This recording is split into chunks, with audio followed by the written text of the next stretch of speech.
The U.S. dropped 3 times more bombs than in all of World War II. We spent $900 million in effort. However, we inflicted only $300 million in damage, and we lost over 900 planes in Operation Rolling Thunder alone. It is clear that though we went all in, our effort to obliterate Vietnam from the air was a bitter failure, despite killing thousands of civilians.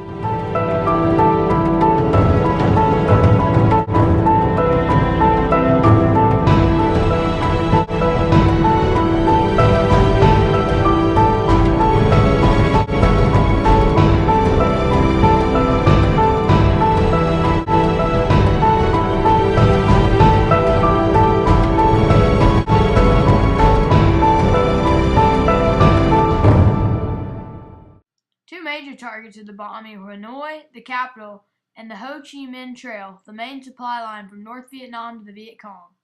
Hanoi was largely obliterated, as over 1,200 civilians were killed in one night alone in Operation Linebacker 2.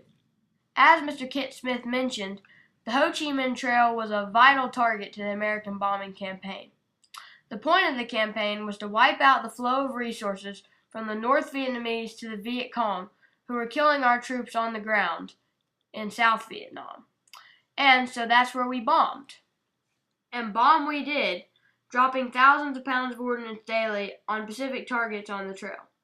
However, we lost over 900 planes in the effort, and it's not clear how much we were able to accomplish, as many civilian targets were hit, and missed drops, miscommunications, and mishaps led to a surprising number of failures in our campaign to stop the flow of traffic.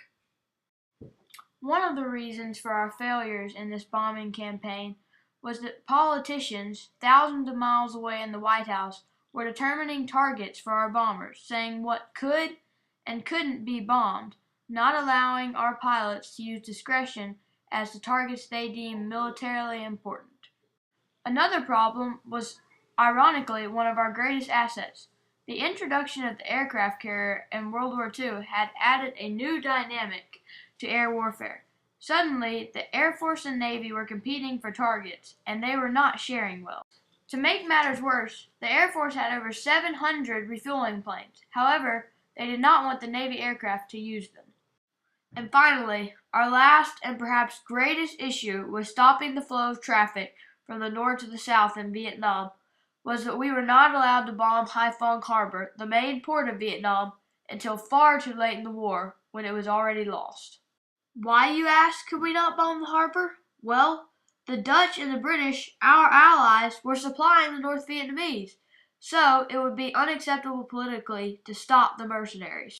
Of course, a major threat to U.S. air power was simply enemy resistance, including the surface-to-air missiles supplied by the Russians, and the MiG-15 and MiG-21 also supplied by the Russians and oftentimes flown by Chinese pilots, and the 37, 57, and 85 millimeter flat guns. And due to these measures, we lost over 1,400 planes in our campaign. Now that I've laid the framework for the reasons for our failure in our bombing campaign on Vietnam, I'll go a little bit deeper into each topic. The war was a political war ever since the Gulf of Tonkin resolution, where Lyndon Johnson essentially made up a reason for going to war. And it was a horribly mismanaged political war. Never has a war been more scrutinized and protested by many. In fact, people even died in their protests. And the government did a horrible job of keeping the graphic images coming out of Vietnam under wraps. And this even more infuriated the public, who couldn't believe what was going on overseas and what we were fighting a war for. And so because it was a political war, Johnson felt he needed to begin selecting targets for our bombers from far away in the White House. The branches of service had very different views on how to bomb Vietnam. The Army believed in a boots-on-the-ground strategy, so they felt that the bombing campaign could be limited, simply meant to disrupt the flow of resources from north to south, and that the war would be won on the ground. The Air Force, however, believed in a 16-day, 94-target, lightning-quick campaign meant to cripple the enemy by destroying factories and bridges essential to waging war. But the plan that was eventually adopted was the civilian plan. It was created by civilians, and it was meant to bomb civilians. The bombing would get progressively worse and worse. strangling the enemy and forcing him to surrender early on. Now, back to Haiphong Harbor. Why would our allies, the British, supply North Vietnam? Well, it's simple. As Mr. Chapin put it, the almighty dollar.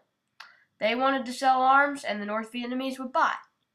When we finally did hit Haiphong Harbor, we hit it hard, but it was definitely too little too late to make an effort to end the war. To conclude, despite pouring tons of money, resources, and lives into the effort, our bombing campaign in Vietnam truly was doomed from the start. A political war where politicians pick the targets doesn't foster success in the field of battle. Additionally, if you want to stop the flow of resources, why not stop it where it starts, in the harbor? Well, if your allies are supplying, politics say you can't. Of course, enemy resistance played a role, but of much greater importance was the fact that our own military was fighting over strategy and ideas. The war, and specifically the air war, was lost before it began.